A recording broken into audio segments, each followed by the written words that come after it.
Can I just say one quick thing? Yeah. I think you're picking the wrong side between the Freedom Caucus and the President of the United States. I really believe so. Well, I mean, I think you're overly sympathetic to these 40 Congress members who are doing everything they can to stab their party's president, our president, in the back. I mean, I think what you're being referees, actually. But the thing is, when you have 40 Republicans who stand for nothing, the president can pass nothing unless it's about just saying no. What do they stand for, the Freedom Caucus?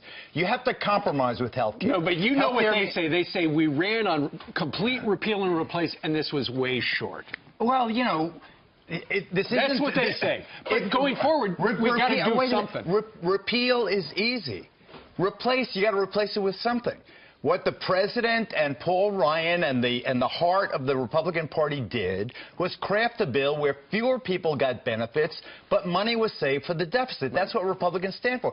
Save money. It was $250 billion over a decade, right? $250 billion saved to the deficit. That was a compromise. It's painful because people lose services, but on the other hand, you keep the promise of lessening the deficit. And what is there any health care legislation whatsoever that gives health care to poor people that the Freedom Caucus would support? I submit there is none. Well, let's see where it all goes, because the president has been tweeting. And, in fact, this morning he was tweeting about Mike Flynn. He wrote, Mike Flynn should ask for immunity and that this is a witch hunt. Excuse for big election loss by media and Dems of historic proportion. Geraldo, what do you think about that? Well, I think that the president is wrong on this issue to this extent. I think that Mike Flynn really has some vulnerability. Perhaps he is the main perpetrator, certainly is the person most vulnerable. Why? It is never the crime. If Donald Trump picks up the phone and he's talking to Vladimir Putin during the election campaign, hey, Vlad, you know, I hear you got some of that great stuff. You know, it'd be terrific. Next couple of weeks you release it. Donald Trump hangs up the phone and he says, I love WikiLeaks. I love WikiLeaks. Is that collusion? Is that a crime? I don't think so. But also, that never happened. Well, it wouldn't be a crime. I don't think it's a crime even if it did happen. It just happens in the normal course of reaching out to the foreign government. It's never the crime. It's always the cover-up. The lying to the FBI. We know for a fact that General Mike Flynn, who was dismissed as Defense Intelligence Agency head. Because he was trying to do his job, and Barack Obama didn't like that. Well, regardless, he came to Donald Trump with a real chip on his shoulder, was a lock her up, a very vigorous campaigner, and we know he lied to Vice President Pence about the nature of his communications with the Russian ambassador. That's why he resigned from the NSA. But he had also apparently misspoken about what he remembered about the FBI. When you remember that rule, it's never the crime, it's always the cover-up. Did he, as he lied to Vice President Pence, also lie to the FBI?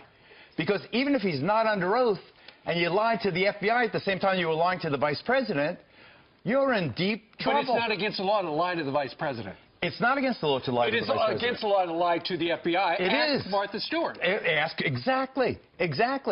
Ask Oliver North, our dear colleague back in the Iran-Contra days, back in the 1980s. So you're saying if he comes out and he tells them exactly what he knows, then they're going to put two and two together and realize in the past he had lied to the FBI? No. What I'm saying is, why is General Flynn asking for immunity? That's the issue. Right. Why does he want immunity from prosecution? He wants immunity from prosecution because he has a good lawyer who understands the peril that General Flynn is under. What is the peril that General Flynn is under? He lied to the Vice President. Did he also lie to the FBI? Now that's a real serious federal crime, lying to the FBI, even if you're not under oath. So he asked. Where are you getting that, though? Why do you think he lied to the FBI? We haven't heard that. We don't know. We know for a fact that he lied to Vice President Pence because everybody, including the President of the United States. So if he's lying to Vice President Pence, he talked to the FBI. Did he tell the FBI one story and Vice President Pence another story? I think that's unlikely. What is likely is he's vulnerable now. He may be the most vulnerable of all the players involved, including the President of the United States. So his lawyer is asking for immunity from criminal prosecution. Nobody's taking him up on it. And nor will they, because he may be the principal and only perp. Right, yeah, because you always tell us that you don't give someone immunity unless you want something bigger and he might be the biggest in this investigation. And you know what's going to happen? He's not going to get immunity. He's going to be dragged before these congressional committees, and he's going to plead the Fifth Amendment. Okay. So now you're going to see General Mike Flynn, the former NSA, pleading the Fifth Amendment. It's going to be an ugly scene, and people better get ready for it. All right, so let's talk about something else without getting people's eyes rolling into their head. This Devin Nunes is chairman of the House Oversight Committee, and it turns out people...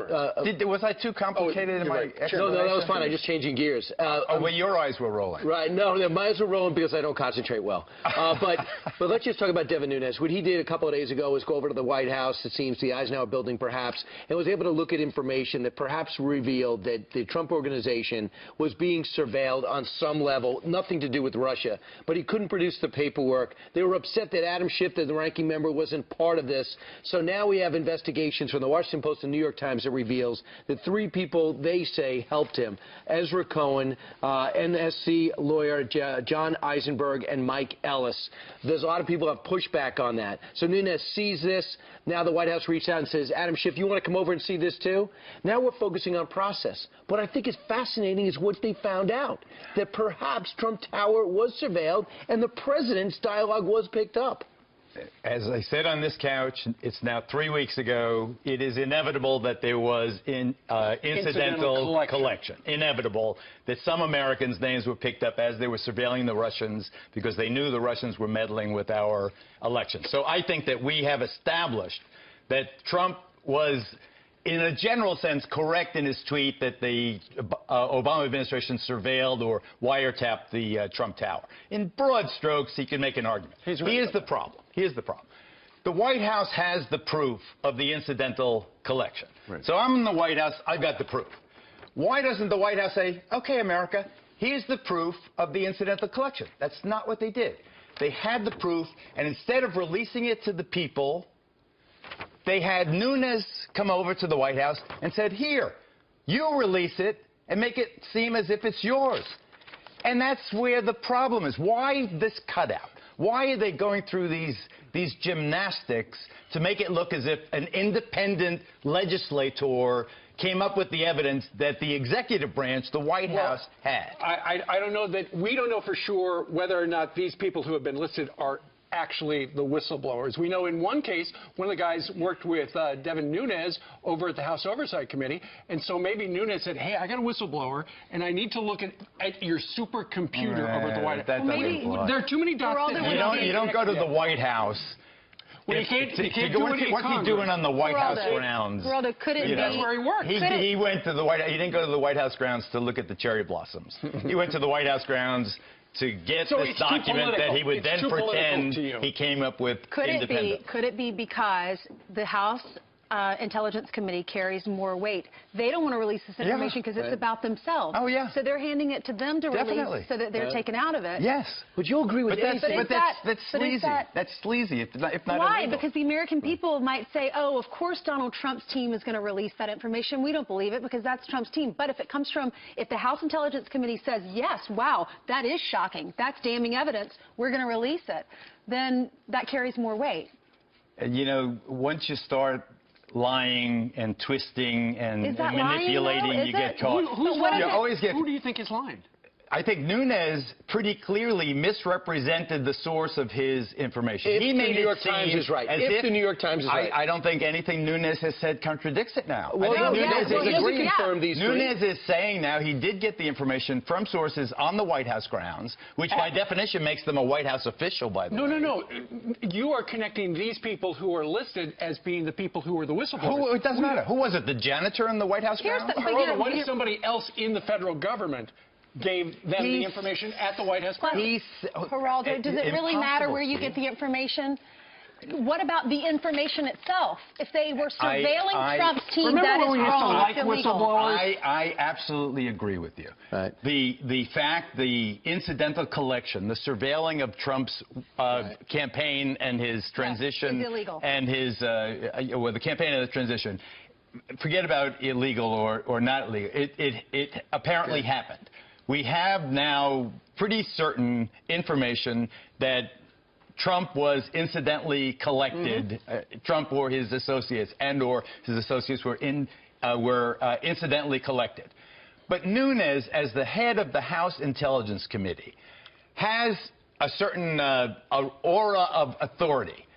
They wanted to give him the information so it would have the color of his authority as he released it. They cut themselves out and now got caught, and now it looks bad for the president. Very sloppy, very heavy-handed. If at first you practice to deceive, and all the rest. Geraldo, I think we have to agree that we don't know everything. We're counting on two sources, Washington Post and New York Times, who are out to destroy this president. So let's just wait. I think if we're still on speaking terms... I think Nunes has pretty much admitted that he got that stuff from the White House. At 3 p.m. today, let's just see if we still think the same thing. All right. Geraldo, thank you very much. Thank you. Thank you, Geraldo. I'm circles and circles and circles and circles. I'll see you on radio. I'll be there.